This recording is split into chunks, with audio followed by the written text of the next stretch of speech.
So, vandag kyk ons na 'n redelik dapper voorstel, 'n plan om die internet se fondasie heeltemal te herbedraad, alles vir die era van kunsmatige intelligensie wat voorlê.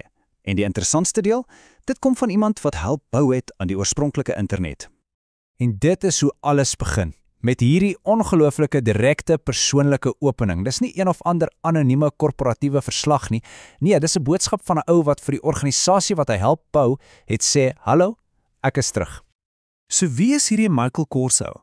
Wel, die voorstel mors geen tyd om sy geloofwaardigheid te vestig nie. Ons praat van die vroeë dae by Bell Labs.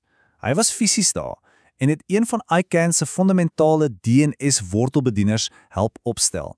Jy weet, die basiese adresboeke van die hele internet. Hy was daar toe die web soos ons dit ken, gebore is.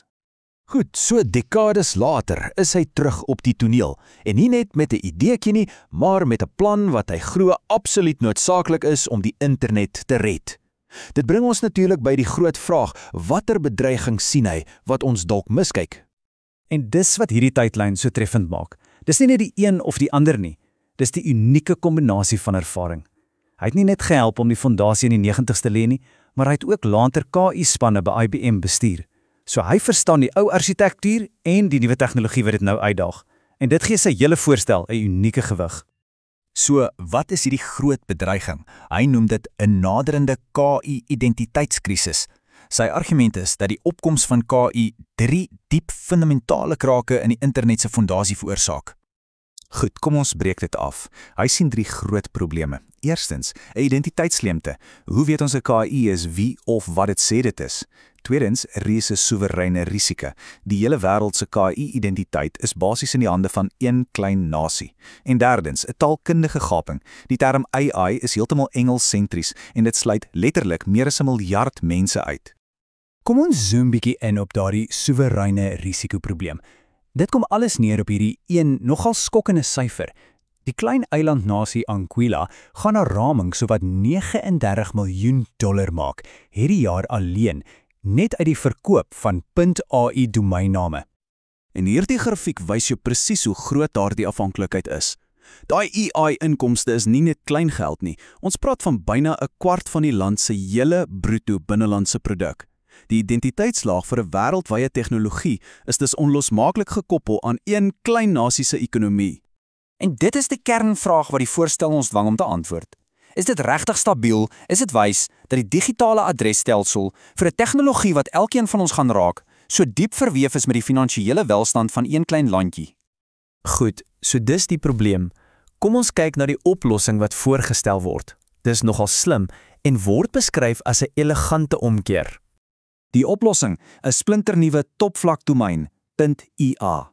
En hoekom IA? Wel, want in Romaanse tale soos Spaans, Portugees en Frans is die woorde vir artificial intelligence eintlik intelligentia artificial of intelligence artificial.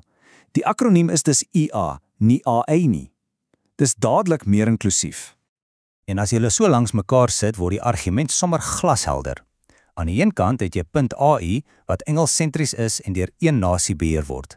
Aan die ander kant word .ia voorgestel as veeltalig met internasionale bestuur. Maar die belangrikste verskil is dit, terwyl .ai deur mense aangeneem is .ia van die grond af ontwerp as 'n identiteitslaag vir die KI-gente self.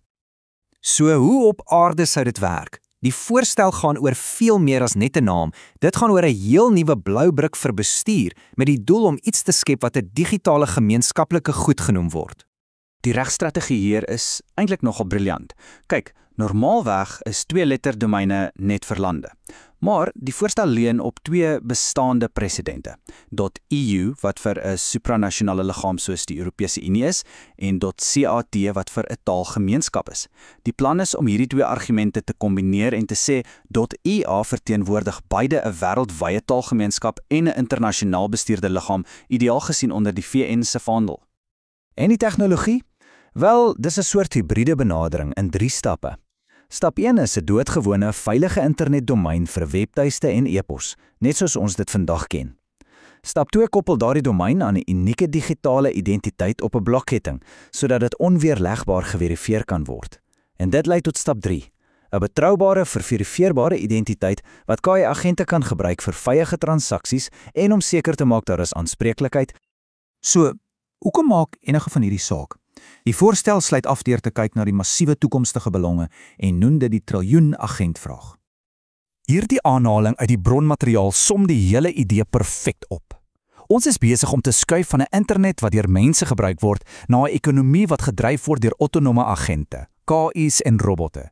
En elkeen van hulle gaan 'n betroubare digitale adres nodig hê. En die skaal van hierdie nuwe ekonomie, wel, die syfers wat geprojekteer word is om die minste te sê astronomies. Onder 'n aggressiewe scenario skat die voorstel dat daar teen 2030 so 120 miljoen IA-registrasies kan wees. Dit sal sowat $6 miljard se jaarlikse inkomste genereer. Hierdie gaan nie oor webtuistes vir mense nie, dit gaan oor identiteite vir masjiene. So, die eintlike punt om huis toe te neem is dit.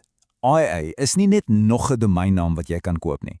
Dit word voorgestel as die fundamentale kritiese infrastruktuur vir 'n heeltemal nuwe agentgedrewe ekonomie. Dis is om die paaie en die brûe te bou, nog voordat die stad self opgerig word. En laastens, hierdie grafiek wys jou die verskil in filosofie. Terwyl omtrent 23% van Anguilla se BGP uit .ai-inkomste kom, stel die .ia-model voor dat meer as 90% van sy inkomste teruggeploeg word in die wêreldgemeenskap om dinge soos KI-veiligheidsnavorsing en digitale infrastruktuur vir almal te befonds. En dit los ons met daardie een groot laaste vraag wat die kern van hierdie hele voorstel is. Terwyl ons op die drempel staan van 'n internet wat nie net gevul is met miljarde mense nie, maar moontlik triljoene KI-agente, wie behoort regtig in beheer te wees van die bou en bestuur van al fundamentele infrastruktuur?